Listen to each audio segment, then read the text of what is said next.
बोलिए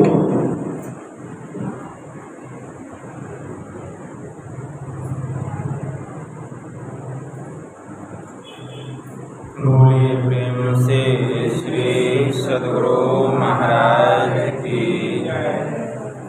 श्री सद्गुरु महाराज की जय। श्री सद्गुरु महाराज की जय।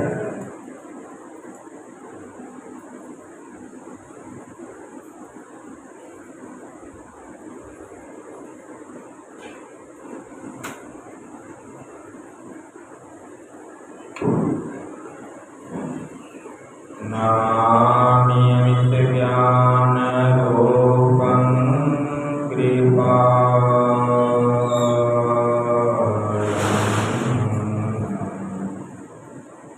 अगमबोधदाता सुबुद्धिनिधि विशालम्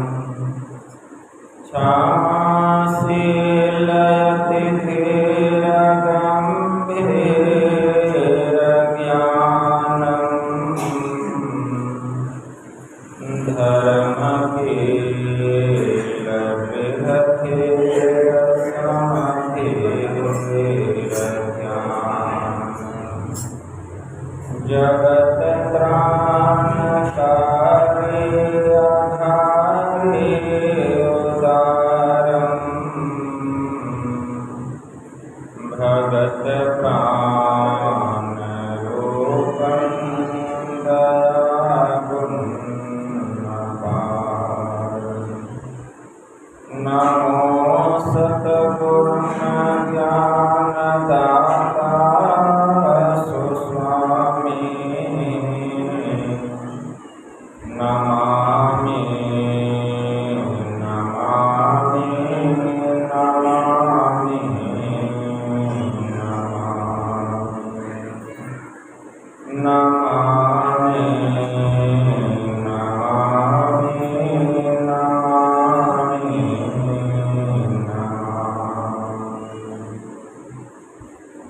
महाराज सद्गुरु है राजन को राजा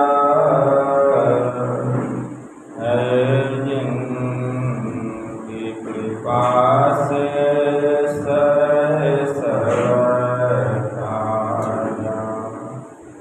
भने में ही सोए परम गुरु नमामि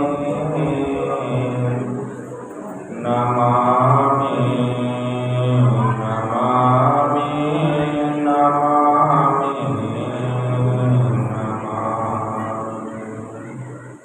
नमामि नमामि नमामि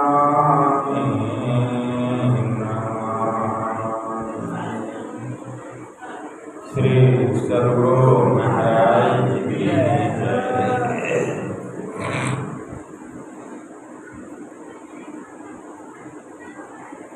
अव्यक्त रूप में परमाराध्य संत सद्गुरु महाराज के पावन कमल चरणों में बारंबार नमन। आदरणीय सत्संग प्रेमी गुरुजनों, भक्तिमती माताओं एवं धर्मशिला बहनों, आप लोगों को सर्वविदित हो चुका है कि यह संतमत सत्संग का आयोजन हमारे आदरणीय प्रकाश बाबू ने इस नए घर के कहिए या दुकान के गृह प्रवेश के उपलक्ष्य में बड़े ही हर्षोल्लास के साथ घर परिवार के समस्त लोगों ने मिलजुल कर यह संत मत सत्संग का आयोजन किए। और हमारे प्रकाश बाबू इतने श्रद्धालु हैं कि रहते तो शहर में हैं, भागलपुर में, लेकिन अपने गांव के प्रति इनके मन में कितना प्रेम है, कितनी श्रद्धा है कि प्रत्येक वर्ष यहाँ सत्संग कराते हैं और सत्संग का लाभ संपूर्ण ग्रामवासियों को प्राप्त होता है। यह दर्शाता है कि संत और सत्संग के प्रति उनके हृदय में कितना प्रेम है, कितनी आस्था, पूरे परिवार के उनके मन में बहुत श्रद्धा है। और भागलपुर में भी सत्संग के प्रति जहाँ कहीं कोई अनुष्ठान हो, कोई यज्ञ हो, कोई बहुत बड़ा आयोजन हो, इनका बहुत योगदान होता है। वास्तव में यह तो मनुष्य का शरीर यही सब सत्कर्मों को करने के लिए ही हम लोगों को मिला है, और यही सब शुभ कर्म को, अनुष्ठान को, यज्ञ को करके मनुष्य अपना अन्न धन सबको पवित्र कर लेता है। लेकिन यह सबके बस की बात नहीं है।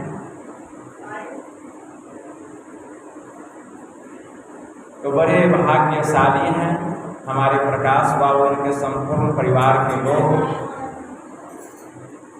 जो कि बराबर यहाँ सत्संग कराते हैं और सत्संग से सभी को इसका लाभ प्राप्त होता है। इस संत मत सत्संग के द्वारा ज्ञान योग युक्त एकमात्र ईश्वर भक्ति का संदेश दिया जाता है, उपदेश दिया जाता है। प्रत्येक प्राणी मात्र को बोध कराया जाता है कि ज्ञान क्या है, योग क्या है, भक्ति क्या है, जीव क्या है, माया क्या है, ब्रह्म क्या है। इन सभी रहस्यमयी बातों का ज्ञान सत्संग के माध्यम से यह जो जीव अबोध बना हुआ है, सत्संग श्रवण करते करते एक दिन वह सुबोध और परम ज्ञानी हो जाता है। यह सत्संग की महिमा है। स्वामी रामावतार दत्त जी महाराज ने कितना अच्छा कहा, संत वचन वह सुधा जिसके देव सदा भिखारी, असंत वचन वह धन है जिसका नर ही है एकमात्र प्रधान अधिकारी। मतर्य अमर बन जाता जिससे वह संजीवन रज है, संत वचन सब भव रोगों का राम बाण भेषज है। वेद शास्त्र अनुभूति तपस्या का जिसमें संचय है, संतों का बर व्रत वचन वह मंगलमय निर्भय। क्यों बैठा कर्तव्य मूढ़ नर बन चिंता का वाहन, अरे संत वचन के सुधा सिंधु में कर संतत अवगाहन। दूर असत से कर सतपथ की ओर लगाने वाला, और मृत्यु से हटा अमरता को पहुँचाने वाला। तम से परे ज्योति के जग में होता जो जगमग है, सची चन्मय उस परम धाम को संत वचन सूची मग है। अरे कौन बताए संतों की वाणी में कितना बल है, दासी सूत देवर्षि बन गया, जीवन हुआ सफल है। उसी संत के प्रवचन ने यह प्रभाव दिखलाया, दैत्य वंश में देवपम भक्त प्रहलाद प्रकट हुआया। अगणित बार संत वाणी ने निज प्रभाव प्रगटाया, मान उसे ही बालक ध्रुव ने हरि का ध्रुपद पाया। एक लुटेरा था जिसने मन से मान संतों की वाणी, वाल्मीकि बन गया आदि कवि भुवन विदित विज्ञानी। ज्ञानी। यह सत्संग की महिमा। अभी हम लोग सुन रहे थे भगवान श्री राम माता सबरी की कुटिया में पधारे हैं। सबरी कौन है? परम भक्ति, परम भक्ति, छल कपट से रहित, निश्चल,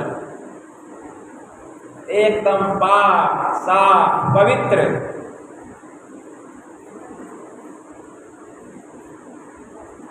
भगवान श्री राम जब आए हैं माता सबरी की कुटिया में, सबरी आनंदित हो रही है, हर्षित हो रही है, पुलकित हो रही है। उसका आनंद का, उसका खुशी का क्या कहना। उसके आंखों से खुशी के आंसू झर रहे हैं और भगवान से कहती है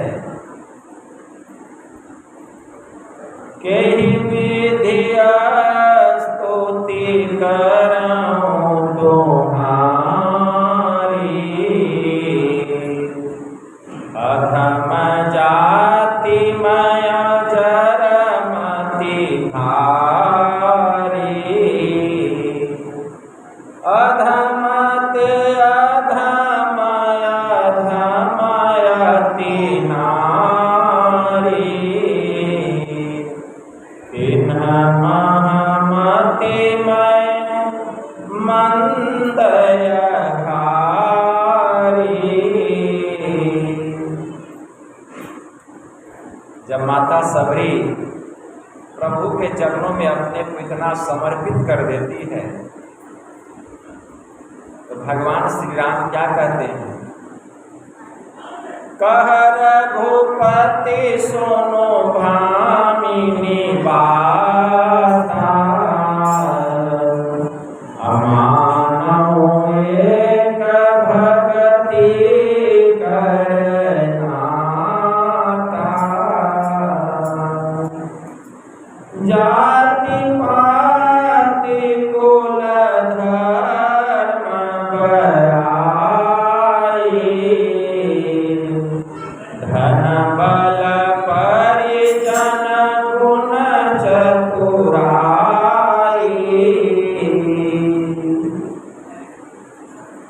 भगवान श्री राम कहते हैं कि ऐ सबरी, माता सबरी को भामिनी कहते हैं।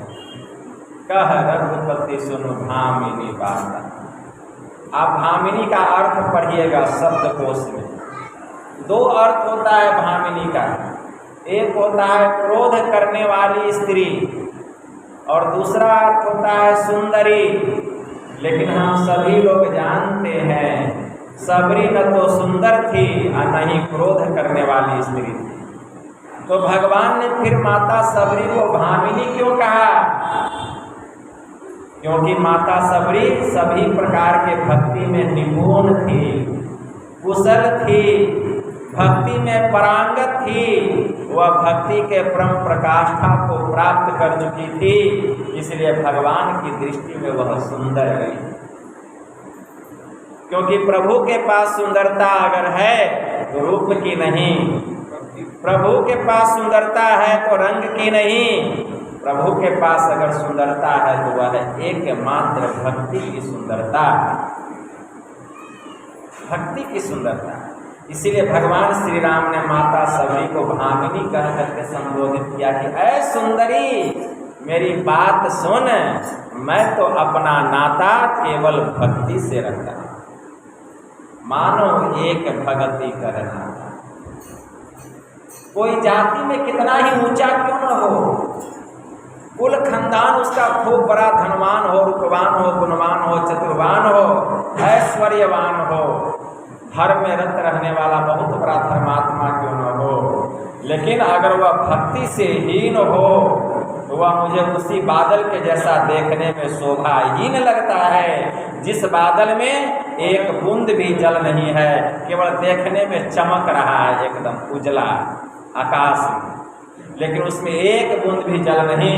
उसी तरह संसार का मनुष्य देखने में बड़ा सुंदर लग रहा है, लेकिन उसके भीतर में भक्ति रूपी एक बूंद भी रस नहीं। तो उसी बादल की तरह मुझे देखने में शोभाहीन लगता है किस काम का, क्योंकि भगवान को भक्ति प्यारी है।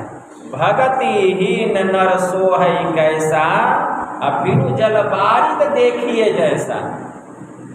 आप लोग आकाश में बादल देखे होंगे, जिस बादल में जल रहता है देखने में कितना काला लगता है, लगेगा अब बरसेगा कि तब बरसेगा, लगेगा अब बरसेगा कि तब बरसेगा, बादल काला फटा छा जाने का।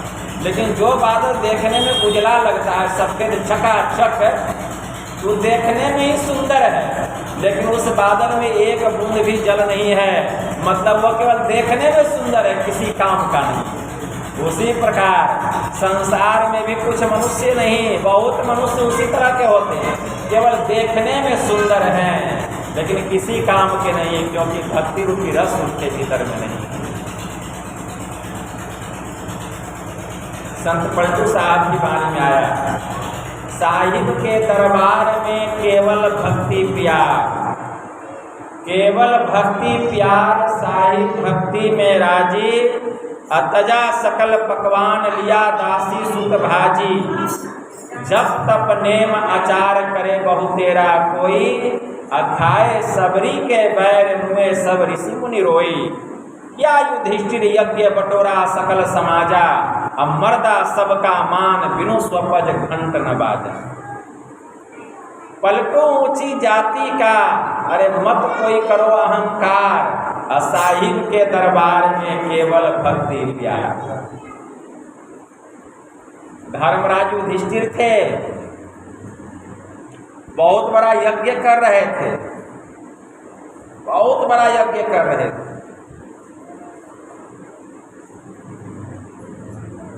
यज्ञ में एक घंटा टांग दिया गया था, भगवान कृष्ण ने एक घंटा टंगवा दिए थे बाहर में, बहुत बड़ा घंटा, कि धर्मराज जब तुम्हारा यज्ञ सफल हो जाएगा तो यह घंटा अपने आप बच जाएगा।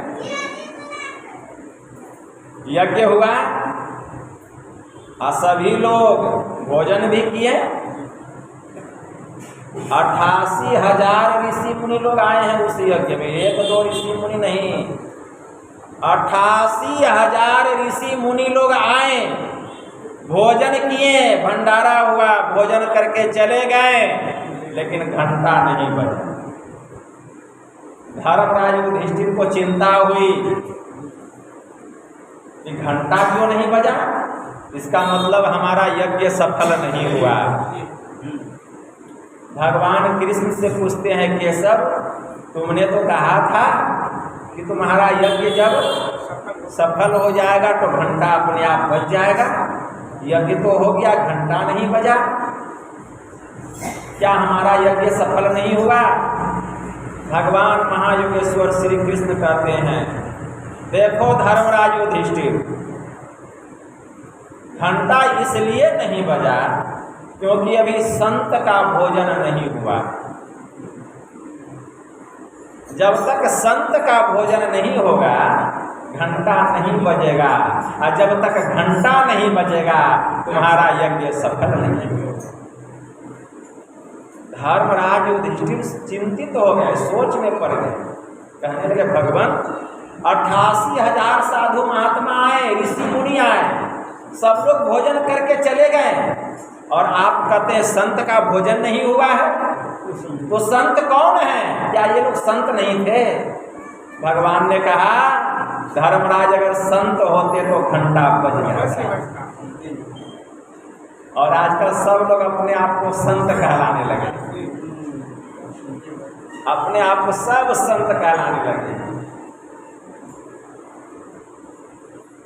धर्मराज युधिष्ठिर को कहते हैं भगवान कि राजन अभी संत का भोजन नहीं हुआ, इसमें एक भी संत नहीं था। तो धर्मराज कहते भगवान मेरे पास तो आंख नहीं है, अब आप ही बतला दीजिए देख करके कि संत कहाँ मिलेंगे। अब जहाँ भी मिलेंगे उनको लेकर के आया जाएगा, सम्मान के साथ उनको भोजन कराएंगे, मेरा घंटा बजेगा तब ना मेरा यज्ञ सफल होगा। कहाँ, बात तो सत्य है। देखो राजन, हमारे नज़र में एक संत हैं वे काशी में रहते हैं। उनका नाम है स्वपज भगत, जाति के डोम हैं। जाति के क्या है? डोम, स्वपज भगत। अगर किसी तरह वे यहाँ आ जाएं और भोजन तुम्हारा ग्रहण कर लें, तब घंटा बज जाएगा और तुम्हारा यज्ञ सफल हो जाएगा। ठीक है। तुरंत जो है धर्मराज युधिष्ठिर भीम को बुलाते हैं। अब भीम को तुरंत कहते हैं काशी जाओ और वहाँ एक संत हैं स्वपज भगत, उनको लेकर के आओ। जब तक वे भोजन नहीं करेंगे घंटा नहीं बजेगा और यज्ञ सफल नहीं होगा। अब चल दिए भीम और रास्ते में सोचते जा रहे हैं, क्योंकि भीम को एक तो अपना बल का अहंकार तो था ही, शरीर में बल तो बहुत था ना। भीम 10,000 हाथी का बल था उसके शरीर में, भीम के बल में। 1-2 हाथी का नहीं, 10,000 हाथी के शरीर में जितना बल होता है, अकेले भीम के शरीर में उतना बल। एक तो उसको अपने बल का मद था, दूसरा जाति में भी वह क्षत्रिय था, थोड़ा जाति का भी अभिमान था, तीसरा राजा का पुत्र था तो राजपुत्र होने का भी अभिमान था।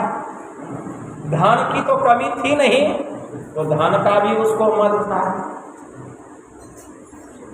संत कबीर साहब को कहना पड़ गया, मद तो बहुत भांति का, ताहि न जाने कोय। तन मद, मन मद, जाति मद, माया मद सब लोए। राज मद, गुण मद, पूर्ण मद, अरे इतने मद को रद्द कर तब पावे अनहद। इन सभी मदों में माता हुआ भीम कहाँ पहुँचा? काशी स्वपज भगत के पास। सब मद में माता हुआ। और जब पहुँचा काशी में स्वपज भगत के घर, तो स्वपज भगत जो थे वे जप ध्यान करने के लिए बैठ गए थे। भीम आकर के कहता है, आपको मेरे साथ चलना है। हमारे जो भैया हैं बहुत बड़ा यज्ञ कर रहे हैं, और जब तक यज्ञ में आपका भोजन नहीं होगा हमारा यज्ञ सफल नहीं होगा। स्वपज भगत कहते हैं, भीम देखो, और बात तो मैं बाद में करूँगा, पहले मेरी सुमरनी जो है खुट्टी पर टंगी हुई है, जरा उसको उतार करके दो। भीम सोचने लगा, डोम जाति का है, इसका सुमरनी उठा करके देंगे, कहीं हम भी डोम बन जाएंगे। कैसे उठाएं? और नहीं उठा करके देंगे, कहेगा हम नहीं जाएंगे, कहेगा हम नहीं जाएंगे। तब अब कैसे उठाए इसकी सुमरनी को? तो भीम जो है अपना एक उंगली लगाता है, सुमरनी टस से मस नहीं होता है। 2 उंगली लगाता है, सुमरनी टस से मस नहीं होता है। 5 उंगली लगाता है, सुमरनी टस से मस नहीं होता है। भीम के शरीर में जो 10,000 हाथी का बल था, सब बल गल गए। सुमरनी टस से मस नहीं हुआ, वहाँ ठहरेगा, वहाँ से भागा। अब भागते भागते आया और आकर अपने भाई से कहा, धर्मराज युधिष्ठिर से, कि आप मुझे कौन डोम चमार के घर भेज देते हैं? वे हमसे नहीं आए, आप ही जाइए लाने के लिए।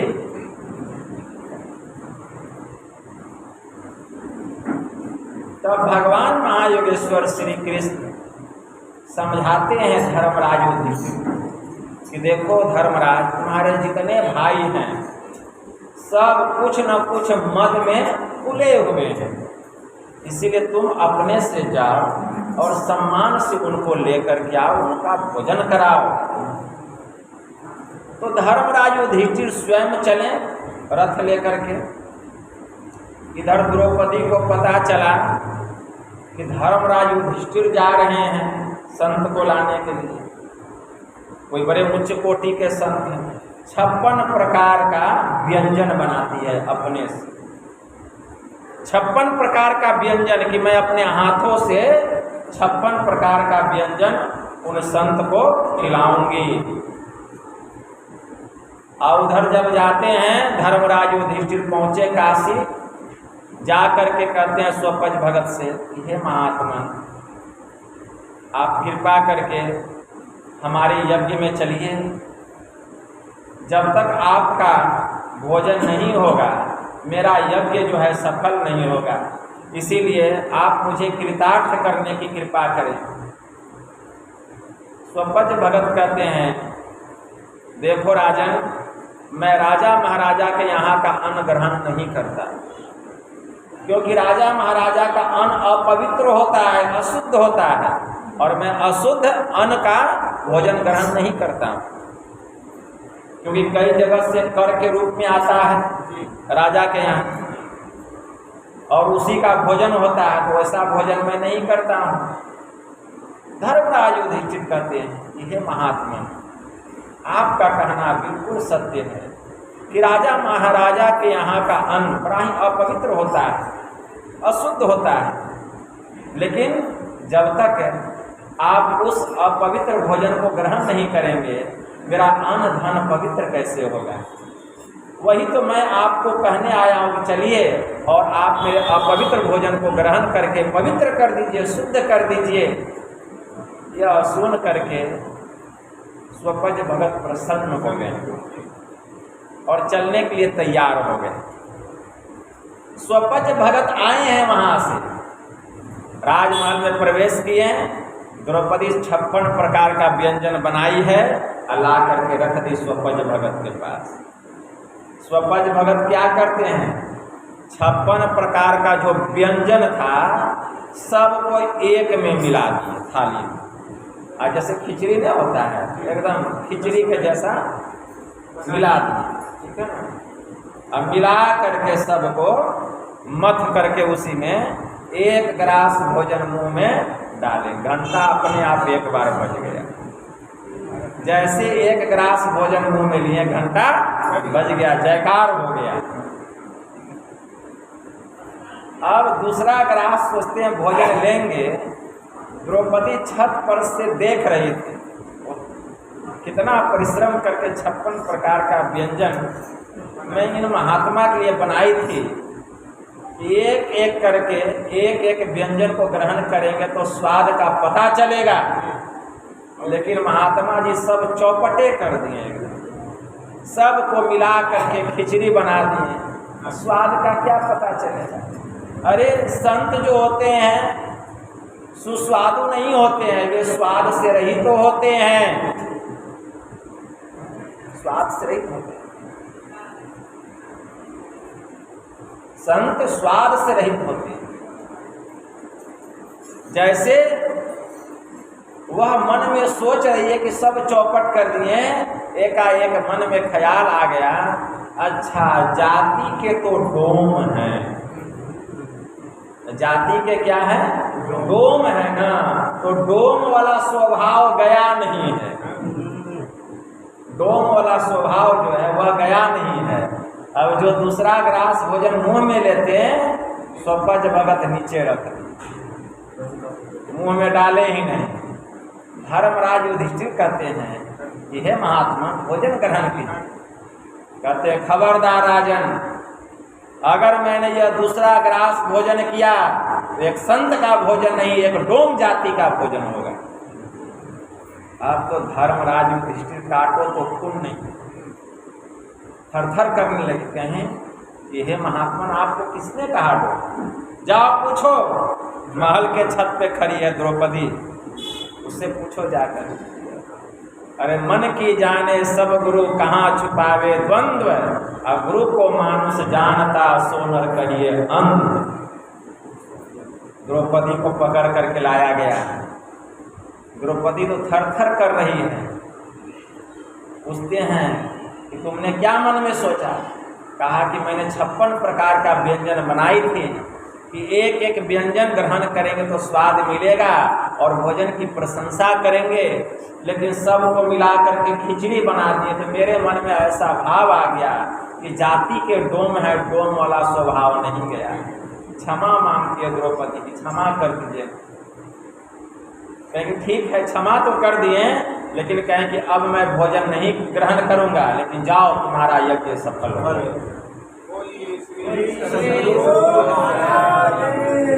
तो वही कहना पड़ा संत पलटू साहब को। किया युधिष्ठिर, क्या हुआ? ठीक है, अच्छा। तो जनरेटर चलने दीजिए 1 घंटा रेगुलर। हाँ, रेगुलर चलने दीजिए, रेगुलर चलना दीजिए। सत्संग भट्ट से अब हमको बुलाए हैं तो कुछ तो सुनना पड़ेगा आपको। सत्संग भट्ट सुनाना। हम तो आते तो खोल के सुनाते हैं। सत्संग भट्ट तो जरूर।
श्री सद्गुरु महाराज की जय। वही संत पलटू साहब कहते हैं, या युधिष्ठिर यज्ञ बटोरा सकल समाजा, अमरदा सबका मान, स्वपज बिनु घंट न बाजा। इसलिए पलटू ऊंची जाति का मत कोई करे अहंकार, असाहिब के दरबार में केवल भक्ति प्यार। तो परमात्मा के दरबार में अगर प्रधानता है तो एकमात्र भक्ति की ही प्रधानता। भगवान श्री राम माता सबरी से कहते हैं, नवधा भगति कहूँ तो ही पाही, असावधान सुनो धरो मन माही। देखिए, संसार में जितने लोग हैं परमात्मा का किसी न किसी रूप में पूजा करते हैं, पाठ करते हैं, अपने तौर तरीके से अपने विधि विधान के अनुसार हर कोई ईश्वर की भक्ति करते हैं, हर कोई करते हैं। लेकिन आप जो भक्ति करते हैं ईश्वर की किसी न किसी रूप में, चाहे किसी न किसी विधि से, आप देखिए कि भगवान श्री राम जो नवधा भक्ति बतलाए हैं माता सबरी को, ये नवों में से कोई मिलता है? अगर मिलता है तब तो ठीक है, और अगर नहीं मिलता है तो उस भक्ति से कल्याण होने वाला नहीं है। क्योंकि यहाँ स्वयं भगवान श्री राम माता सबरी को 9 प्रकार की भक्ति बतलाए, और 9 प्रकार की भक्ति बतला कर कहे हैं कि 9 प्रकार की भक्ति में अगर कोई एक भी प्रकार की भक्ति करता है तो वह मुझे अतिशय प्यारा। तो 9 प्रकार की भक्ति कौन कौन है? भगवान श्री राम माता सबरी से कह रहे हैं, ये सबरी प्रथम भगति संतन कर संगा, दूसरी रति मम कथा प्रसंगा। मेरी पहली भक्ति है संतों का संग करना, संतों का संग करना। बहुत लोग संत का संग नहीं करते, कहते संत का पूजा करने से क्या होगा, वो भगवान है क्या? वो भगवान है, उसको भी तो माइये ने पैदा किया, ऐसे बोलते हैं लोग। तो भगवान श्री राम ऐसा क्यों कहें? प्रथम भगति संतन कर संगा। भगवान श्री राम कह रहे हैं मेरी पहली भक्ति है संतों का संग करना। क्यों? क्योंकि संत सबसे बड़े हैं, सबसे बड़े हैं संत।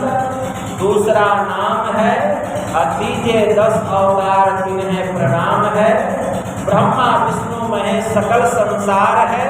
अरे हारे पलटो सबके ऊपर संत मुकुट सरदार। बड़ा होते ही पूछिए संतन किया विचार, असंतन किया विचार ज्ञान का दीपक लीना। देवता 33 कोटि नजर में सबको चीना, सबका खंडन किया खोज के 3 निकारा। तीनों में दुई सही मुक्ति का एक द्वारा। हरि को लिया निकारी बहुरी 3 मंत्र विचारा। हरि है गुण के बीच संत है गुण ते न्यारा। पलटो प्रथमे संत जन दूजे हैं करतार। बड़ा होए ते ही पूजिए संतन किया। तो सबसे बड़े कौन है? संत। सबसे बड़े हैं संत। गुरु नानक देव के बाद दूसरे गुरु के सिख धर्म में गुरु अंगद देव जी महाराज।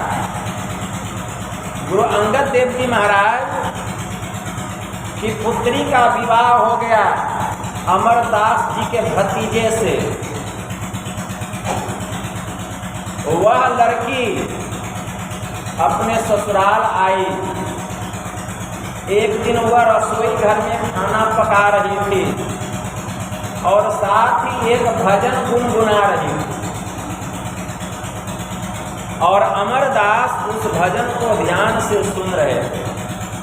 भजन में बड़ा आकर्षण था, बहुत आकर्षण, क्योंकि वह गुरुवाणी था, संतवाणी थी। गाते गाते वह रुक गई। अमरदास कहते बेटी तुम कितना अच्छा भजन गा रही थी, इतना सुंदर भजन तुमने कहाँ से सीखा? कहती है पिताजी यह भजन मेरे बाबूजी ने मुझे सिखाया है। कहा तब तो मैं भी जा रहा हूँ हिंगुला माता का दर्शन करने। पंजाब में एक स्थान है हिंगुला माता का, वहीं पर जाते थे तीर्थ करने के लिए अमरदास। और जब हिंगुला माता का दर्शन करके लौटूंगा तो समझी साहब से भी मिलते आऊँगा, कुछ भजन सीख करके आऊँगा। तो वो कहती है उनकी जो पुतौह थे कि हाँ पिताजी आप जरूर सीख करके आइएगा, मेरे बाबूजी आपको सिखा देंगे। अमरदास चले हिंगुला माता का दर्शन के। हिंगुला माता मतलब जगदम्बा माता, जिसको दुर्गा माँ कहते हैं। गए जगदम्बा माँ का दर्शन किए अमरदास, हर साल जाते थे। और जब दर्शन करके लौटने लगे तो रास्ते में समधी साहब का घर पड़ता था, गुरु अंगद देव जी महाराज। जाते जाते शाम हो गई। गुरु अंगद देव जी महाराज को पता चला समधी साहब आए हैं, उनके लिए सब व्यवस्था कर दिए। एक कमरा की व्यवस्था कर दी, कमरे में खाने पीने सोने की व्यवस्था कर दी। रात्रि हो गई थी। अमरदास जी खा पी करके सो गए। अचानक उनकी नींद ब्रह्म बेला में टूट गई। जब ब्रह्म बेला में उनकी नींद टूटी तो देखते हैं आंगन में कोई झाड़ू लगा रही, कोई स्त्री झाड़ू लगा रही, लेकिन उसका शरीर जो है चांदी के जैसा चमचम कर रहा है। देखने में वह कोई स्वर्ग की देवांगना लगती है। लेकिन क्या कर रही है, आंगन में और झाड़ू लगा रही है। रात का अंतिम पहर गुजरा नहीं है, शुरू हुआ है 3 बजे, रात्रि का समय, अंतिम पहर चल रहा है, ब्रह्म बेला का समय। उसका पूरा शरीर चांदी के जैसा चमचमा रहा है। अमरदास जी महाराज वहाँ जाते हैं और उस स्त्री से पूछते हैं, देवी तुम कौन हो? देखने में तो कोई स्वर्ग की तुम देवांगना लगती हो, पूरा शरीर तुम्हारा चमक रहा है और तुम इस आंगन में झाड़ू लगा रही हो। तो वह देवांगना क्या कहती है, पहले यह बतलाओ तुम कौन हो और कहाँ से आए हो? तो अमरदास कहते हैं कि मैं अंगद देव का समधी साहब हूँ और मैं हिंगुला माता का दर्शन करके आ रहा हूँ। वह देवांगना कहती है, जिस हिंगुला माता का तुम दर्शन करके आ रहे हो वही मैं हिंगुला माता हूँ, वही मैं हिंगुला माता हूँ। अपना रूप दिखलाती है। जैसे देखे अमरदास अब तो गिर गए उनके चरणों में। कहते माँ तुम यहाँ झाड़ू लगा रही है? हिंगुला माता कहती है मैं यहाँ क्या झाड़ू लगाऊंगी, स्वर्ग में हमसे सभी देवी देवताओं का नंबर है। वह तो संजोग ऐसा था कि आज मेरी बारी थी तो तुझे मेरा दर्शन हो गया। इतना दिन गए हिंगुला माता का दर्शन करने, वहाँ नहीं हुआ दर्शन। दर्शन कहाँ हुआ? संत के दरबार में, संत के दरबार में दर्शन हुआ।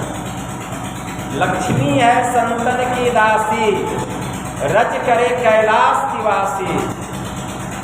संत कबीर साहब ने कहा 68 तीर्थ साध के चरणन,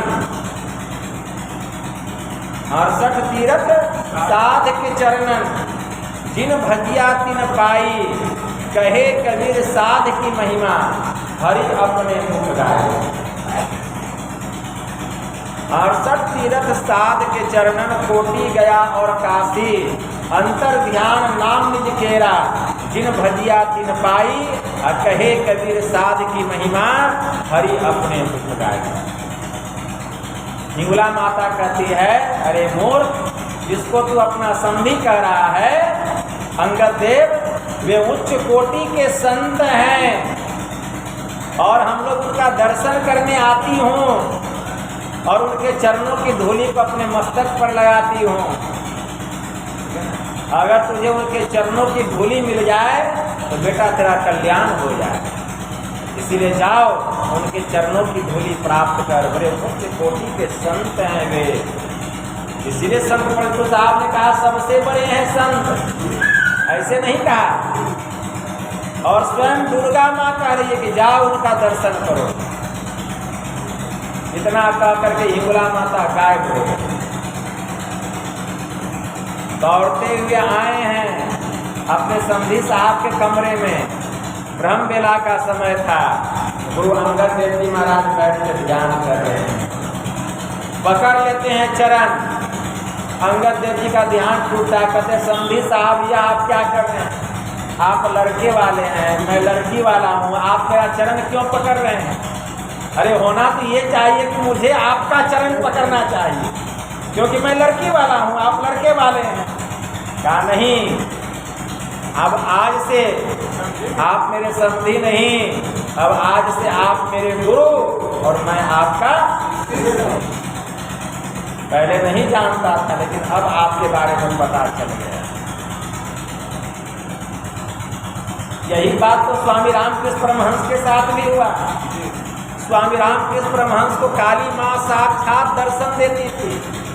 साक्षात माँ काली उनको दर्शन देती थी। संजोग ऐसा था कि स्वामी रामकृष्ण परमहंस, उनका पहले का नाम था गजाधर, बैठे थे कलकत्ता में जो काली मंदिर है, दक्षिणेश्वर काली मंदिर, उसी चबूतरे पर बैठे हुए थे। अब तो बहुत अच्छा बन गया। वहीं पर बैठे हुए थे स्वामी रामकृष्ण परमहंस। तोतापुरी बड़े उच्च कोटि के संत थे, उसी रास्ते होके जा रहे थे। नजर पड़ गई तोतापुरी की स्वामी रामकृष्ण परमहंस पर। और देख करके उनका भाग्य को देख करके तोतापुरी कहते हैं ये तो भाग्य का बड़ा धनी है और इसी जन्म में इसको मोक्ष लिखा हुआ है, लेकिन इसने तो अभी गुरु धारण किया ही नहीं है, भजन भेद लिया ही नहीं है, इसको मोक्ष कैसे मिलेगा। तुरंत उसको बुलाते, बेटा इधर सुनो। स्वामी रामकृष्ण परमहंस दौड़ते हुए आते हैं, कहते कहिए बाबा जी। कहा देखो तुम ब्रह्म विद्या ले लो, तुम्हारा भाग्य जो है बहुत अच्छा है, इसी जन्म में तुमको मुक्ति मिल जाए। स्वामी रामकृष्ण परमहंस कहते हैं नहीं बाबा, जब तक मेरी माई हमको आज्ञा नहीं देगी हम ब्रह्म विद्या नहीं लेंगे। तोतापुरी कहते जाओ तब माई से आज्ञा लेके आओ, पूछ के आओ। स्वामी रामकृष्ण परमहंस जाते हैं मंदिर के प्रांगण में और बोलते हैं माँ माँ, जैसे बोले माँ प्रकट हो गई उनकी तोतली भाषा को सुन करके। अगाध प्रेम था स्वामी रामकृष्ण परमहंस को माँ का दी। माँ प्रकट हो गई और क्या कहते, माँ कोई साधु बाबा आए हैं, दरवाजे पे खड़े हैं माँ, और हमको कहते हैं ब्रह्म विद्या ले लो, क्या मैं ले लूं? काली माई कहती है बेटा तुमने जो मेरा इतना पूजन किया, इतनी सेवा की, श्रद्धा और भक्ति तुम्हारी इतनी बढ़ गई, तुम्हारा पुण्य इतना बढ़ गया कि बेटा आज उसी पुण्य के प्रताप से संत जो है स्वयं तेरे दरवाजे से चल के आए हैं तुमको दर्शन दे। बेटा यह जो तू मेरा रूप देख रहा है यह मेरा वास्तविक स्वरूप नहीं है, यह मेरा मायावी रूप है। बेटा मेरे इस रूप के दर्शन से तेरा कल्याण होने वाला नहीं है, बेटा तुझे मुक्ति मिलने वाली नहीं है। अभी जो साधु बाबा आए हैं बड़े उच्च कोटि के संत हैं, बेटा विलंब नहीं कर, जल्दी उनसे ब्रह्म विद्या लेकर के ध्यान कर, तब तुझे ज्ञान की प्राप्ति होगी और तब बेटा तू इसी जन्म में मुक्ति को प्राप्त कर लेगा। इतना कहकर माँ गायब हो गई। जैसे वहाँ हिंगोला माता गायब हो गई अमरदास को कह के, तो यहाँ भी माँ गायब हो गई। अब जब दौड़ते हुए आते हैं और तोतापुरी जी के चरणों में गिर जाते हैं, अब ब्रह्म विद्या लेते हैं, ध्यान करते हैं और तब जो है इसी जन्म में मुक्ति को प्राप्त करते हैं। तब उच्च कोटि के संत होते हैं स्वामी रामकृष्ण और उनके शिष्य होते हैं स्वामी विवेकानंद जी महाराज। जब तक संतों के शरण में नहीं जाएंगे काम चलने वाला। आप खूब राम की पूजा किए, खूब राम की पूजा की, कहीं आपकी पूजा से भक्ति से प्रसन्न होके भगवान श्री राम प्रकट हो गए। और जब भगवान श्री राम प्रकट हो गए तब क्या कहेंगे आपको, प्रथम भगति संतन कर संगा, जो माता सबरी को कह रहे हैं। अगर तू मेरी पहली भक्ति पाना चाहता है तो मेरे दर्शन से काम नहीं चलेगा, संत के शरण में जाओ, संतों की संगति करो। लेकिन संत को लोग साधारण समझ लेते हैं, लेकिन संत सब होते भी नहीं हैं। संत सब नहीं होते, वेशभूषा से कोई संत नहीं होता है। संत की परिभाषा है, महोपनिषद में मंत्र आया, भिद्यते हृदय ग्रंथि छिद्यन्ते सर्व संशया क्षीयन्ते चास्य कर्माणि।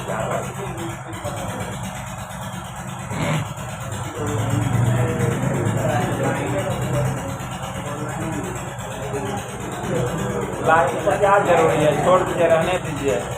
प्रवचन में बाधा डाल रहे हैं झूठ मूठ का। 1 घंटा प्रवचन होगा।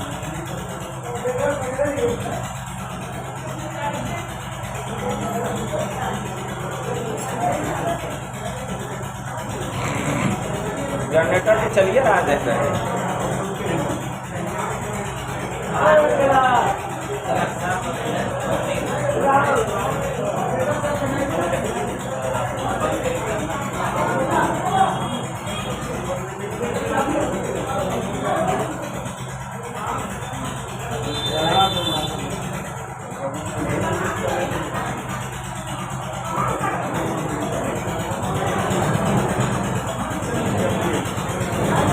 श्री सर्वो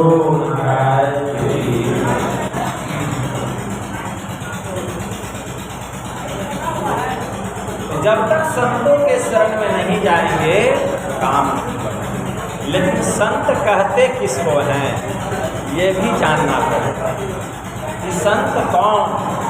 संत की पहचान बहुत दुर्लभ है, बहुत दुर्लभ।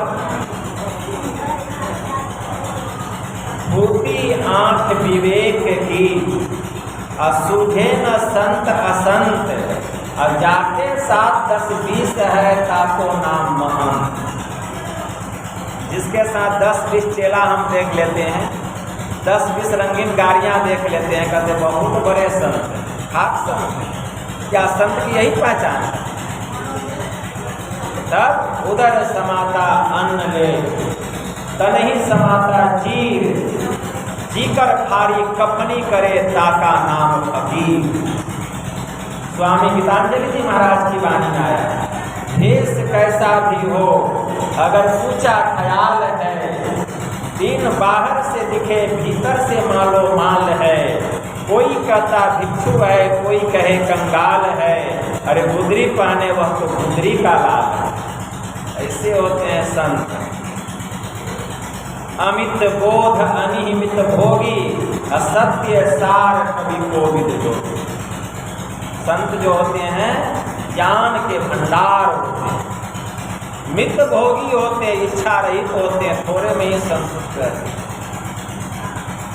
अब तो इतना लोगों के अंदर लोभ हो गया, सत्संग करते करते लोभ दूर होना चाहिए, लेकिन लोभ बढ़ ही जाता है। थोड़ा सा धन जो आने लगता है, बस यही लोभ का कारण हो जाता है। थोड़ा सा कंकर पत्थर कैसे बढ़ जाए, उसमें लोग जो है ध्यान से वंचित हो जाते हैं। लोग सत्कर्म से वंचित हो जाते हैं, थोड़ा सा लोभ के कारण। कोई नहीं छुटकारा प्राप्त कर सकता। अर्थ जो है हमेशा से अनर्थ का कारण रहा, धन हमेशा से विनाश का कारण रहा। धन की सदुपयोगिता कब? जबकि शुभ कर्मों में वह लग जाए, सत्कर्म में वह लग जाए। क्योंकि धन की गति थी उत्तम गति दान, मध्यम गति भोग, अंतिम गति नाम। यही 3 गति धन की। उत्तम गति है दान।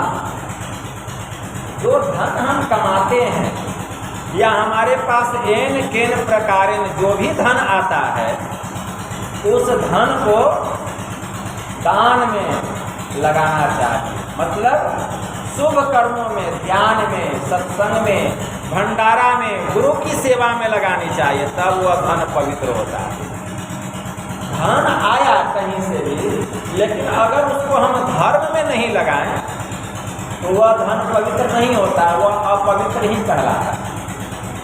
तो खूब याद रखिए, चाहे वह आपकी पवित्र कमाई का ही धन क्यों न हो, जब तक वह धन धर्म में नहीं लगा। भगवान महायोगेश्वर श्री कृष्ण ने अर्जुन से कहा कि हे अर्जुन, तुम अपने धन का कम से कम 10वां अंश मेरे काम में खर्च करो, तुम्हारा धन पवित्र होगा। जो भी कोई ऐसा करेगा सबका धन पवित्र होगा।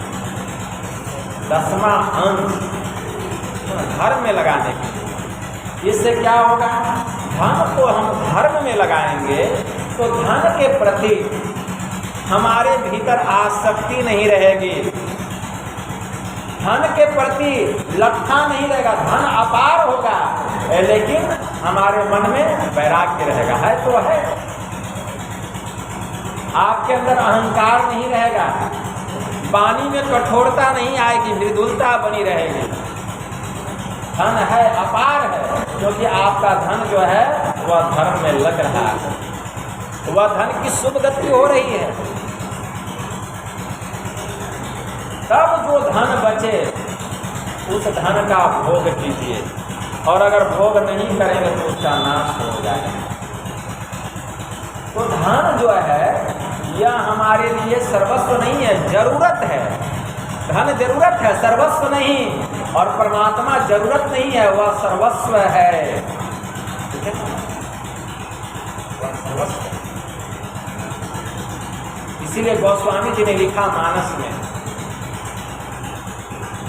धर्म ते वीरति योग ते ज्ञाना, अज्ञान मोक्ष प्रद वेद बखाना। परमात्मा धन जब हमको देते हैं और उसको जब हम धर्म में लगाते हैं तो हमारे मन में वैराग्य होता है, और जब हमारे मन में वैराग्य होता है तब हमसे योग होता है, भक्ति होती है, और जब भक्ति करते हैं तब ज्ञान होता है, और ज्ञान जो है यही मोक्ष को देने वाला है। इसलिए आसक्ति का त्याग कीजिए, क्योंकि आसक्ति ही दुख का कारण है।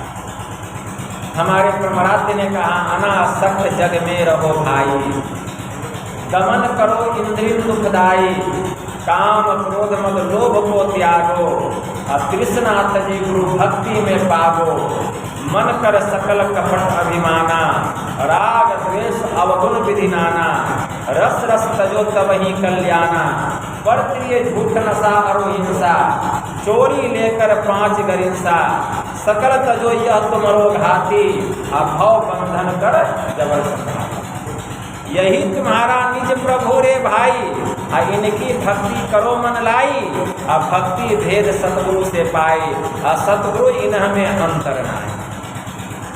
ईश्वर में और गुरु में कोई अंतर नहीं। साहब से सतगुरु भय, सतगुरु से भय साध, ये तीनों अंग एक है, गति कछु अगम अगाध। साहब मिले सतगुरु मिले, अंतर रहा नरेक, अमनसा वाचा कर्मणा साधु साहब। इसलिए मंत्र आया है उपनिषद में। मंत्र क्या आया? वेद भगवान उपदेश कर रहे हैं, ओम युक्तवाय सविता देवां सवर्यतो दिया दिवम, प्रियः ज्योतिः परिष्यतः सविता प्रसवातिता।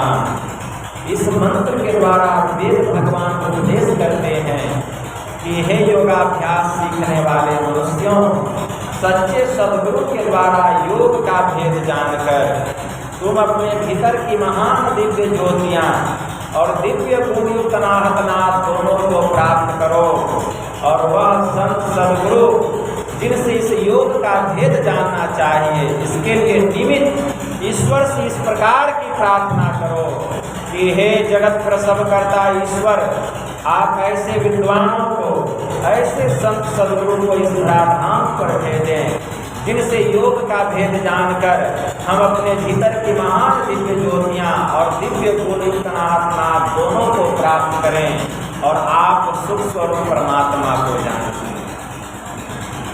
हम लोगों को यह मनुष्य का शरीर मिला है, इसलिए एक ईश्वर की भक्ति करके उसको पाने के लिए, ईश्वर की भक्ति करके ईश्वर को पाने के लिए मिला है। क्योंकि हम जो है परमात्मा के अंश हैं, ईश्वर हमारा अंशी है और हम उसके अंश हैं, और जब तक यह अंश अंशी से नहीं मिलता है, यह संसार में भटकते रहे। ईश्वर अंश जीव अविनाशी, अचेतन अमल सहज सुखराशि, माया बस्य भयम गुसाई, अबंधे उकीर मरकट कीनाई। देखिए हम किस लिए आए थे संसार में, हम क्या करने लग गए पता है? यह जो मनुष्य का चोला मिला जीव को किस लिए मिला? इसलिए मिला कि हम ईश्वर की भक्ति करेंगे, क्योंकि इसी चोला में रहकर, इसी शरीर में रहकर ईश्वर की भक्ति होगी, और किसी शरीर में ईश्वर की भक्ति। ऐ मुसाफिर तू आया था यहाँ सैर करन को, सैर करना भूल कर निज घर बनाकर बस गया, याद कर अपने उस घर की परदेश में आकर क्यों बस गया। आदमी का जिस्म क्या है? आशिक है जहाँ मिट्टी की एक इमारत बनी है, मिट्टी का है आसमान, खून का गाढ़ा किया है, ईंट की बनी है हड्डियाँ, थोड़ी सी चंद सांसों पर टिकी है यह ख्याली आसमां। मौत की पुरजोर आंधी जिस घड़ी आ जाएगी, टूट कर यह इमारत खाक में मिल जाएगी। एक फकीर ने कहा, हमने सैरे जहाँ की फानी देखी, हर चीज यहाँ की आनी जानी देखी। अरे जो जाकर न आए वह जवानी देखी, और जो आकर न जाए वह बुढ़ापा देखा। बुढ़ापा एक बार आ जाता तो फिर वापस नहीं जाता है, और जवानी एक बार चली जाती है तो फिर वापस नहीं आती। इसीलिए आंखों को दे खोल, धर्म का पर्दा टाले, मन का सारा मैल कान को फूंक निकाले। गुरु चाहिए हमें ठीक पारस के जैसा, जो लोहे का कसर मिटा सोना कर डाला। यह मनुष्य का शरीर मिला है, इसलिए भगवान महायोगेश्वर श्री कृष्ण ने कहा, आहार निद्रा भय में तनश्च सामान्य में तत् पशु निद्रा नाम ज्ञानम नरा नाम अधिकम विशेषो ज्ञाने नहीं न पशु। भोजन करना, सोना, डरना, संतान को पैदा करना, यह 4 काम तो पशु ही करता है। और अगर यही 4 काम हम भी कर रहे हैं तो हम क्या पशु से कम हैं? हम भी पशु के समान। भगवान ने कहा ज्ञानम नरा नाम अधिकम विशेषो। अगर मनुष्य को ज्ञान हो जाए तो मनुष्य पशु से श्रेष्ठ। अज्ञाने नहीं ना पशु भी समान। ज्ञान से जो हीन मानव है वह पशु के समान। कौन सा ज्ञान? अध्यात्म ज्ञान, ईश्वर भक्ति का। इस ज्ञान से इस आत्मा का परमात्मा से मिलन हो जाए। यह ज्ञान सत्संग सुनते सुनते होगा, तब मन की इच्छा होगा हमको भी गुरु धारण करना है। तब संत के शरण में जाएंगे तो यह विद्या मिलेगी। और यह विद्या जानकर जब ध्यान करेंगे, कैसे ध्यान करेंगे? एक आसन से बैठ, हर गर्दन मस्तक सीध साधी आसन आसीना, बैठी के चुपमुख मानस जप ध्याना। तो महाराज की वाणी आया, एक आसन से बैठना पड़ेगा। एक आसन से बैठना पड़ेगा। गुरु बताते हैं कि कैसे बैठे। बायां पैर नीचे, दाहिना पैर ऊपर, बायां हाथ नीचे, दायां हाथ ऊपर, सर ऊपर गोद में रखना पड़ेगा। शरीर को एकदम सीधा रखना पड़ेगा और अपना मुंह पूरब की ओर या उत्तर की ओर रखना पड़ेगा। दोनों हाथ सर ऊपर गोद में रख करके दोनों आंखों को बंद करना पड़ेगा। और आंखों को बंद करके एकदम सामने में क्या देखेंगे? अंधकार है। इसी अंधकार में रह करके अपने मन को एक नाम में लगाना पड़ेगा, मानस जप करना पड़ेगा। अंधकार रहेगा, कौन होके रहेगा? क्योंकि आपका मन जप में लगा हुआ है। कुछ देर जप करने के बाद मानस ध्यान करना पड़ेगा। जप पर से मन को हटा करके जिस मंत्र का जप करें गुरु रूप का, उसी अंधकार में सामने में ध्यान करना पड़ेगा। एकदम देखना पड़ेगा कि हमारे इष्ट का ऐसा रूप है। ख्याल से जब आपका मन रूप में लग जाएगा तब दृष्टि योग की साधना करनी पड़ेगी। रूप पर से मन को हटाएंगे तो सामने में वही अंधकार बच जाएगा। उसी अंधकार में ख्याल से सिमटी हुई निगाह से देखेंगे, टकटकी लगा करके देखेंगे, आंखों को बंद रखेंगे और सिमटी हुई निगाह से देखेंगे। जितना दृष्टि सिमटेगी उतना अंधकार सिमटेगा और अंधकार सिमट करके तिल बिंदु के समान हो जाएगा। क्यों? आपकी दृष्टि सिमट गई। और उस तिल बिंदु पर अगर मन ठीक कुछ काल टिका हुआ रह जाएगा, दृष्टि की दोनों धार तेज गति से सरसराती हुई आएगी, उस तिल बिंदु पर टकराएगी। जब तिल बिंदु पर टकराएगी तो वह तिल खिड़की खुलेगी और वहीं पर चमचमाता हुआ ज्योतिर्मय बिंदु प्रकट हो जाएगा। अंधकार का नाम निशान मिट जाएगा। आपका भीतर का जो दिव्य दृष्टि है वह दिव्य चक्षु खुल जाएगा, क्योंकि उस बिंदु में इतना प्रकाश है कि सूर्य का प्रकाश फीका है। सूर्य का प्रकाश फीका, एक सूर्य कौन कहे? ठीक है ना? इसके जैसा सैकड़ों सूर्य निकल जाए तो उस बिंदु का जो प्रकाश है उसकी तुलना नहीं करता। इतना ब्रह्म प्रकाश, ऐसा प्रकाश है, देखने में आएगा। इस आँख में वो शक्ति नहीं चमड़े की आँख में तुझको देख सके, थरथराने लग जाएगी। इसलिए दिव्य दृष्टि खोलेगी, उसी दृष्टि के द्वारा उस ब्रह्म प्रकाश को देखेंगे और तब हमारी सूरत जो है उस बिंदु में रास्ता है, उस प्रकाश मंडल में रास्ता है। परमात्मा के पास जाने का जो रास्ता है प्रकाश मंडल से शुरू होता है, प्रकाश मंडल से। गुरु महाराज की वाणी में आया, गुरुदेव क्या कहते हैं? अधर डगर को सतगुरु भेद बतावे, कज्जल केंद्र सुई अग्रदर होई दृष्टि रथ गति धावे, प्रकाश मंडल तज शब्द समावे, अचल हमर घर पावे, मैं ही दास आस सतगुरु की हरदम शीस नमावे। अधर डगर को सतगुरु, अधर वहीं से रास्ता, अधर में रास्ता है, क्यों ही निगाह से देखना पड़ेगा।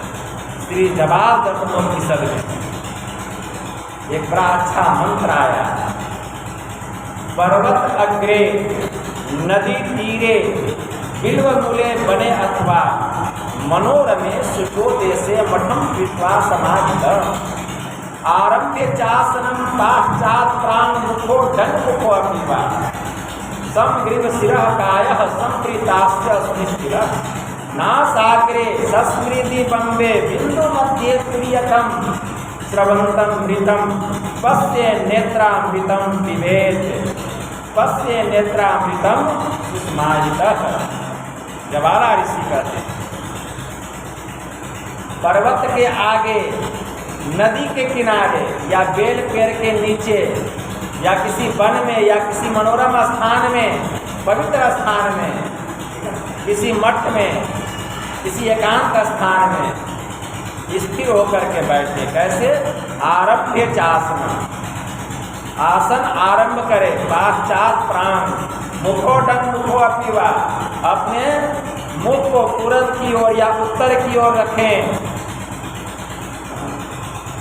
और शरीर को एकदम सीधा, समग्रीव शिरः काया समृतास्य, शरीर को सीधा एकदम हिमालय की तरफ अडिग होकर सुनिश्चित, नासाग्रे दोनों आंख और नासिका के मिलन स्थान में, सस्मृति बम्बे बिंदु मध्य तुर्यकम, चंद्रमा के प्रतिबिंब को देखते हुए दोनों आंखों को बंद करके, श्रवंतम मृतम, वहां से जो अमृत की वर्षा हो रही है उस तुरीय मंडल से, तुरीयावस्था से जो अमृत चू रहा है, भीतर के आंखों से उस अमृत को देखें और भीतर के आंखों से उस अमृत का पान करें, वहां से जो अमृत की वर्षा हो रही है।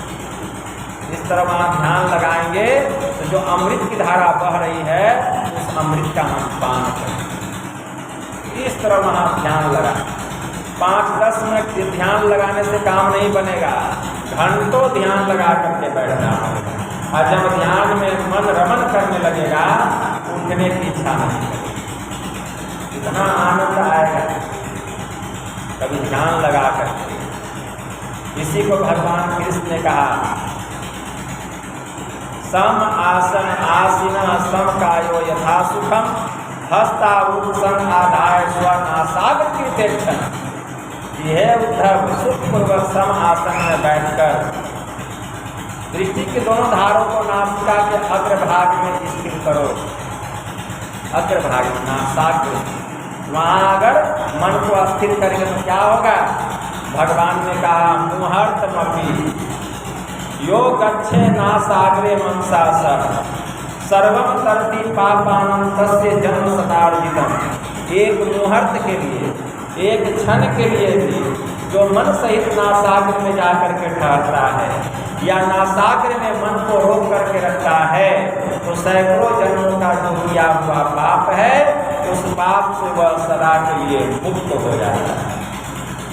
भगवान का देवों के देव महादेव भगवान शिव शंकर ने प्रजापति ब्रह्मा जी से कहा, सुषुमनायम यदा योगी क्षणे कंपी तिष्ठति, सुषुमनायम यदा योगी क्षणार्धमपि तिष्ठति, सुषुमनायम यदा योगी सुनलग्नो लवनाम्बुवत, सुषुमनायम यदा योगी लियते छिन्निर्वत, भिद्यते च तदा ग्रंथि छिद्यन्ते सर्व संशया। क्षीयन्ते चास्य कर्माणि तस्मिन् दृष्टि प्राप्त। भगवान शिव जी ने कहा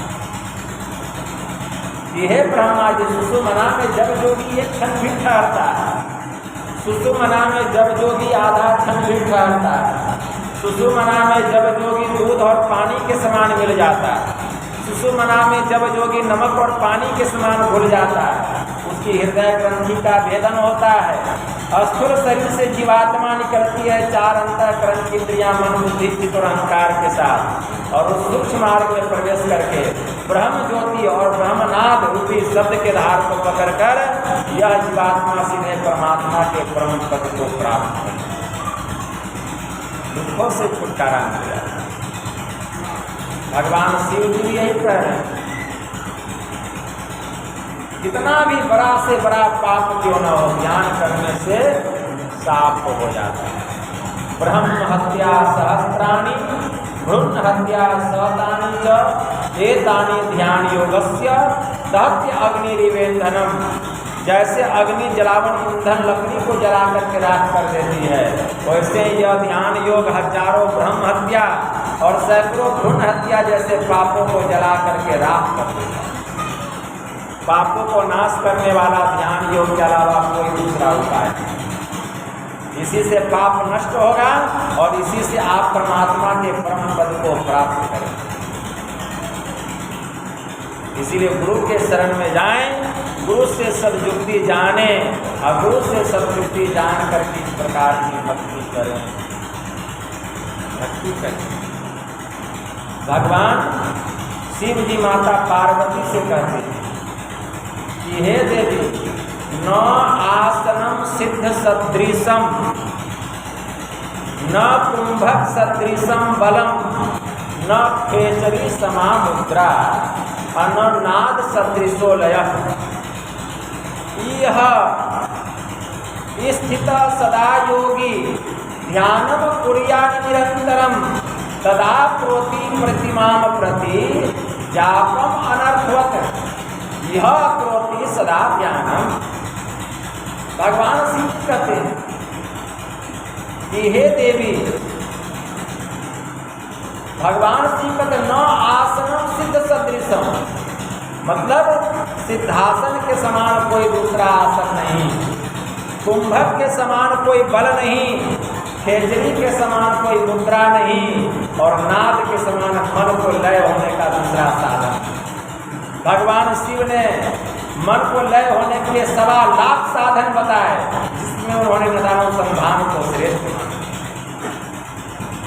इसीलिए भगवान ने कहा इस प्रकार की स्थिति जब किसी योगी की हो जाती है, यह स्थित सदा योगी ध्यानम कुर्यात् निरंतरम सदा प्रोति प्रतिमाम प्रति जापम अनर्थवत्, उसे किसी प्रकार का जप करना, तप करना, ये सब अनर्थवत है। तीर्थ करना, व्रत करना, जप करना, ये सब किसी काम का नहीं। यह प्रोति सदा ध्यानम, भगवान शिव जी कहते हैं ध्यानम कुर्यात् निरंतरम सदा प्रोति प्रतिमाम प्रति जापम अनर्थवत्, उसे किसी भी प्रकार का जप तप करना, तीर्थ करना, व्रत करना, किसी काम का। इसलिए जो कोई साधक सर्वदा गोपित होकर आज्ञा चक्र कमल नयन में अपने को प्रतिष्ठित करके रखता है, पूर्व जन्म कृत जितना भी उसका पाप है, सभी पापों से उसको छुटकारा मिल जाता है। भगवान ने कहा यानी यानी ही प्रोक्तानी अपंच पद में फलानी वे अतानी सर्वाणी सूत्रा में ज्ञानात् भवन्ति ही। कि हे देवी, पंच चक्रों का जो फल मैंने तुमको कहा, वह समस्त फलों की प्राप्ति केवल आज्ञा चक्र कमल नयन का ध्यान करने से मिल जाता है। उसे एक एक चक्र जगाने की कोई आवश्यकता। इसीलिए अपने को आज्ञा चक्र कमल में प्रतिष्ठित कीजिए, और वह भेद, वह युक्ति आप लोगों को बताया, वहीं पर ध्यान लगाना है। भोग दृष्टि साधन कीजिए, मानस जप मानस ध्यान करने के बाद जितना दृष्टि साधन करना चाहते हैं मन को लगा करके रखिए, ठीक है ना। लगाते लगाते एक दिन मन लगने लगेगा।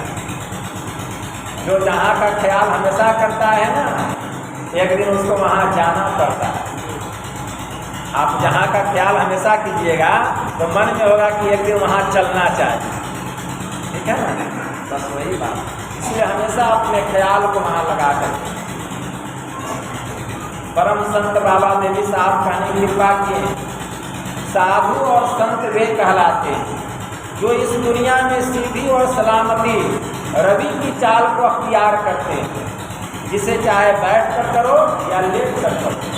उन्हें न तो किसी भी प्रकार के मत और मतांतर की बूझ ही होती है। वैदिक धर्मी मुसलमान ईसाई कुछ भी बने रहो, लेकिन इस दुनिया में सुख दुख भोगते हुए अपने भीतर में ध्यान किए बिना एक दिन भी मत रहो। जो एक समय का ध्यान छोड़ देता है वह 40 दिन के ध्यान से नीचे गिर जाता है। नित्य प्रतिदिन स्तुति विनती कीजिए सुबह शाम, और तीनों समय का ध्यान। गरीब हो अमीर हो कोई भी हो, कोई भी कर सकता है। ऐसा नहीं कि जिसके पास धन नहीं है उससे नहीं होगा, जिसके पास धन है उसी से होगा।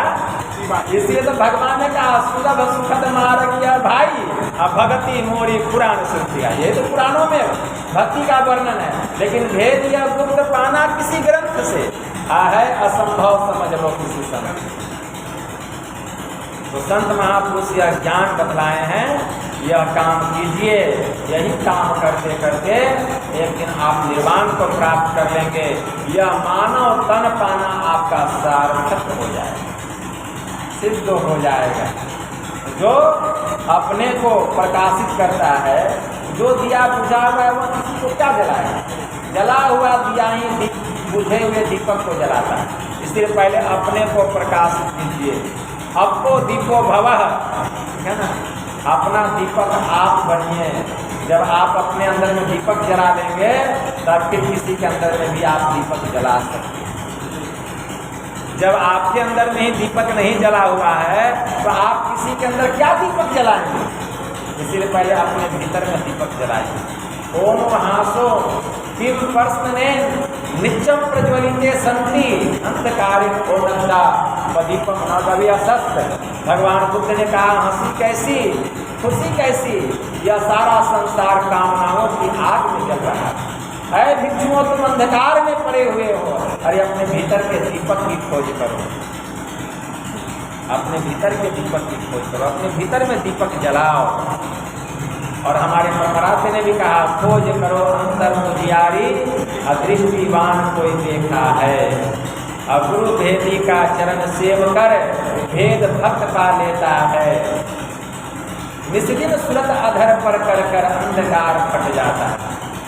नीली पीली लाल सफेदी स्याही सन्मुख आता है, तब छट छट छट छट बिजली छटके घोर का तार दिखाता है। चंदा उगत उदय हो रही, यह तो बहुत आगे की बात है। पहले अपने भीतर में दीपक जलाइए। संत पलटू साहब की वाणी में आया, उल्टा कुआं गगन में इसमें बड़े चिराग, इसमें बड़े चिराग बिन रोशन बिन बाती, 6 ऋतु 12 मास रहे जग दिन राती। सतगुरु होए जो ताही के नजर में आवे, फिर सतगुरु नाही कोई वाको दर्शावे। निक से एक आवाज चिराग की ज्योति ही माही, अरे ज्ञान समाधि सुने और कोई सुनता नहीं। पलटू जो कोई सुने ताका पूरा भाग, और उल्टा कुआं गगन में जिसमें जले चिराग। तब धीरे धीरे उस अमृत का पान करते करते यह सूरत अमर होती है। तब संत पलटू साहब ने कहा मन महीन करी लीजिए, जब पीव लागे हाथ, जब पीव लागे हाथ नीच वे सबसे रहना। गाली को दे जाए क्षमा कर चुप वे रहना। संत पलटू साहब कहते मन महीन कर लीजिए जब पीव लागे हाथ, जब पीव लागे हाथ नीच वे सबसे रहना। अब पच्छा पक्षी त्यागी के ऊंच बानी नहीं कहना। गाली को दे जाए क्षमा कर चुप वे रहना। और सबकी करे तारीफ आपको छोटा जाने, और दोनों हाथ उठाए शीश पर सबके आने। पलटू सोई सुहागिनी, अरे हीरा छल के माथ, हम मन महीन कर लीजिए जब पीव लागे। देखिए क्या आनंद आता है। आप अपने में मस्त रहेंगे, दुनिया की क्या फिक्र है, दुनिया आपकी फिक्र करेगी, ठीक है ना। जो परमात्मा में मस्त हो जाता है उसको दुनिया की फिक्र नहीं रहती है, दुनिया उसकी फिक्र करती है, ठीक है ना। उसको दुनिया की क्या फिक्र है। जो परमात्मा में डूब गया वह संसार में उलट कर क्यों देखेगा। संत पलटू साहब ने कहा, संत पलटू साहब क्या करते, बड़े ऊंचे दर्जे की बात करते, क्या करते हैं। संत पलटू साहब कहते हैं, संसार से रिश्ता तोड़ आइए जब बात पिया की बुझिए जी। संसार से रिश्ता तोड़ आइए जब बात पिया की बुझिए जी। तलवार दो मयान एक किस भांति बामे कीजिए जी। हम मीठे प्याले को दूर कर अब कटु प्याला पीजिए जी। पलटू जब शीश उतारी पग धरे तब राह पिया कीजिए। परमात्मा की भक्ति करके परमात्मा को प्राप्त करना सहज बात नहीं है। संसार से छुटकारा तुरंत मिलेगा, 1 रुपया त्यागने को तैयार नहीं है। ये बेटा बेटी कैसे त्याग हो जाएगा। बेटा बेटी घर परिवार मकान दुकान रोजी रोजगार कैसे छूट जाएगा। भक्ति में जैसे जैसे आगे बढ़ेंगे ये संसार अपने आप छूटने लगेगा, छोड़ने की जरूरत नहीं है, ठीक है ना। कोई अगर घर से बाहर निकलता है ना यात्रा पर तो जैसे जैसे आगे बढ़ता है घर पीछे छूटते चला जाता है, उसको छोड़ने की जरूरत नहीं पड़ती, अपने छूट जाता है। आप कदम तो आगे बढ़ाइए, इसलिए कोई छोड़ना नहीं है। बस ईश्वर की भक्ति कीजिए, गुरु से जुक्ति जान करके कीजिए। जैसे ध्यान में आगे बढ़ेंगे सब कुछ छूटते चला जाएगा। और छूटते छूटते फिर यह शरीर छूटेगा स्थूल सूक्ष्म कारण महाकारण, ये चारों जड़ शरीर छूट जाएगा। तब अकेले रह जाएंगे, तब अकेले रहेंगे, तब अपना ज्ञान होगा, अपना ज्ञान होगा। सार शब्द की पुकार हो रही है सृष्टि के कण कण में, नहीं सुन पा रहे हैं, क्यों। शरीर और इंद्रियों के संग में जब अकेले हो जाएंगे उस शब्द को सुनेंगे और वही सार शब्द हमको खींचेगी और कहाँ लेके जाएगी, जहाँ से हम आए वहाँ ले जाकर के इस आत्मा को परमात्मा में मिला देगी। फिर जैसे हम पहले थे वैसे हम हो जाएंगे। जीव जो है जीव में मिलकर एक में एक हो जाए। दर्शना दर्शने हित्वा स्वयं केवल रूपतः यह आस्ते कपि शार्दुल ब्रह्म स ब्रह्मविद सभ्यम। दृश्य और अदृश्य को त्याग कर वह पुरुष केवल स्वरूप हो जाता है। वह केवल ब्रह्म ज्ञानी ही नहीं बल्कि स्वयं ब्रह्म के समान हो जाता है। यदा नद्यास्यन्दमानः समुद्रे अस्तं गच्छन्ति नाम रूपे विहाय तथा विद्वान नाम रूपात् विमुक्तः प्रात परम पुरुष मुपेति दिव्यम। जैसे निरंतर बहती हुई नदियाँ अपने नाम रूप का परित्याग करके जब सागर में जाके मिल जाती है उसकी संज्ञा नदी की नहीं फिर सागर की हो जाती है। उसी तरह से जो जीवात्मा परमात्मा में जाकर के मिल गया वह ब्रह्म के समान है, वह जीव नहीं रहा, जीव ही होते। यह काम करने के लिए यह शरीर मिला है, यही काम करने के लिए। अगर यह काम कर रहे हैं तब तो ठीक है, ये काम करते हुए संसार के कामों को करेंगे तो संसार का लट्ठा आपके हृदय में नहीं लगेगा। लेकिन इस काम को छोड़ के संसार का काम करेंगे तो संसार का विषय का लट्ठा ऐसा लगेगा कि आप इस भवसागर में डुबा देगा। स्वामी रामकृष्ण परमहंस ने बड़ा अच्छा कहा, जानते हो माई और दाई जब कटहल काटती है तो हाथों में कड़वा तेल लगा देती है। जानते हो क्यों? तो एक कटहल का लट्ठा हाथ में नहीं लगे और कटहल भी आसानी से कट जाए। उसी तरह से है संसारी जीव, जब भी तुम संसार का काम करो तो परमात्मा का ध्यान भजन रूपी सरसों तेल से अपने हृदय को पहले खूब तरबतर कर लो और तब संसार का काम करोगे तो संसार का लट्ठा तुम्हारे हृदय में नहीं लगेगा। स्वामी रामकृष्ण तुम संसार का काम कीजिए, लेकिन ध्यान सत्संग को खूब कीजिए और खूब संसार का काम कीजिए। ध्यान सत्संग खूब कीजिए, खूब संसार काम कीजिए। देखिए उसका लट्ठा नहीं लगेगा और ईश्वर की ऐसी कृपा होगी, एक दिन सब छूटेगा और जो अपना है यह अपना उस अपना में जाके मिल जाएगा, दुख से छूट जाएंगे।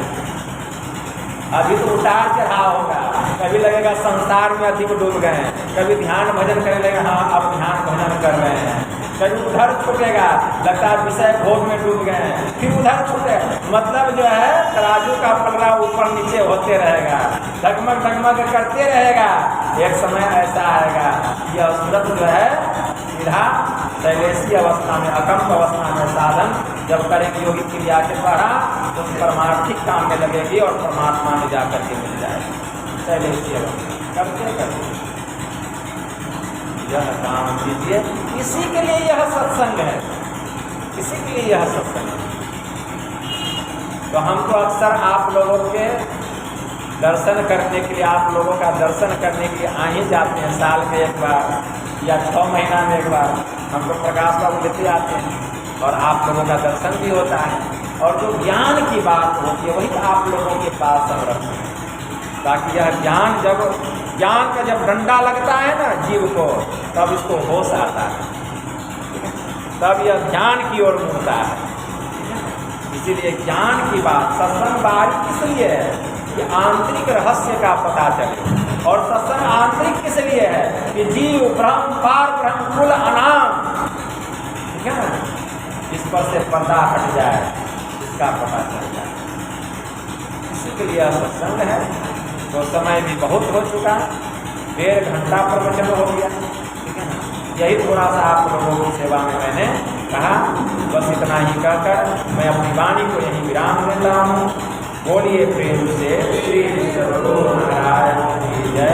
आप लोग जो इतना कीमती समय निकाल कर सत्संग में आए, आप लोगों के लिए गुरु महाराज से प्रार्थना है कि आपके जीवन के जो कष्ट हैं गुरुदेव उसका हरण करें, आपके मन की जो कामनाएं हैं गुरु महाराज उसको पूरा करें, और ध्यान साधना में आपकी उन्नति हो।